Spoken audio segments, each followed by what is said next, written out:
Hi good evening అండి. అందరూ ఎలా ఉన్నారు? Welcome back to my channel. ఈరోజు ఏంటంటే ఈవినింగ్ పిల్లలకి స్నాక్స్ ఏం చేద్దామా అని ఆలోచిస్తున్నాను. సో వెంటనే ఫ్రిడ్జ్లో ఉన్న ఇడ్లీ పిండి గుర్తొచ్చిందనమాట. అది తీసాను బయటికి. నేను ఇడ్లీ చేశాను, మిగిలిపోయిన పిండి ఫ్రిడ్జ్లో పెట్టేశాను అనమాట. సో ఇప్పుడు దాంతో చిట్టి చిట్టి బోండాలు వేద్దాం అనుకుంటున్నాను. అందుకని ఫ్రిడ్జ్లో పిండి తీసి దానికి కొన్ని ఉల్లిపాయలు అయితే చిన్న చిన్న ముక్కలుగా కట్ చేసుకొని యాడ్ చేశాను. ఉల్లిపాయ ముక్కలు యాడ్ చేశాను. నెక్స్ట్ ఇంకా దానికి ఒక స్పూను జీలకర్ర కూడా యాడ్ చేశాను అనమాట. ఇప్పుడు ఏంటంటే పిల్లలు నిన్న ఇడ్లీ తినేశారు కదా, మళ్ళీ ఇడ్లీ అంటే వాళ్ళకి బోర్ కొట్టేస్తుందని చెప్పేసి ఇలా చేస్తున్నాను. ఇలా ఈవినింగ్ బోండాలు అయితే బాగా తింటారు కదా, సో అందుకే అనమాట. నెక్స్ట్ ఒక స్పూను పసుపు యాడ్ చేశాను. తరువాత ఒక స్పూన్ సాల్ట్ యాడ్ చేశాను.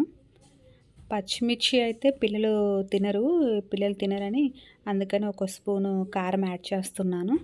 ఇంకా కరివేపాకు నా దగ్గర లేదు, సో కరివేపాకు కూడా వేసుకుంటే బాగుంటుంది. నా దగ్గర ఉన్న వాటిని అలా యాడ్ చేసి బాగా మిక్స్ చేస్తున్నాను అనమాట. కారము, ఉప్పు, పసుపు బాగా మిక్స్ అయ్యేలా మిక్స్ చేశాను.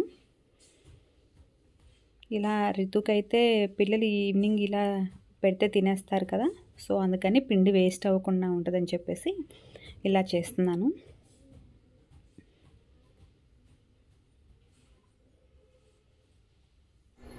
నెక్స్ట్ కొంచెం కొత్తిమీర యాడ్ చేశాను. దగ్గర కొత్తిమీర ఉంది కదా, కొత్తిమీర కూడా యాడ్ చేశాను. అది కూడా మిక్స్ చేసేసాను.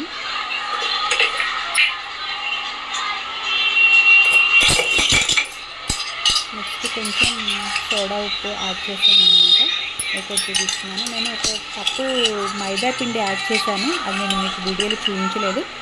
మైదా పిండి బదులు మనం గోధుమ పిండి కూడా యాడ్ చేసుకోవచ్చు. నా దగ్గర మైదా పిండి అవైలబిలిటీ ఉంది, సో నేను అది యాడ్ చేశాను. అది కూడా యాడ్ చేసి బాగా మిక్స్ చేశాను. సాల్ట్, ఉప్పు, అన్నీ తీసుకొని లాస్ట్లో సోడా ఉప్పు కొంచెం యాడ్ చేశాను. అది కూడా బాగా కలిసే వరకు మిక్స్ చేశాను.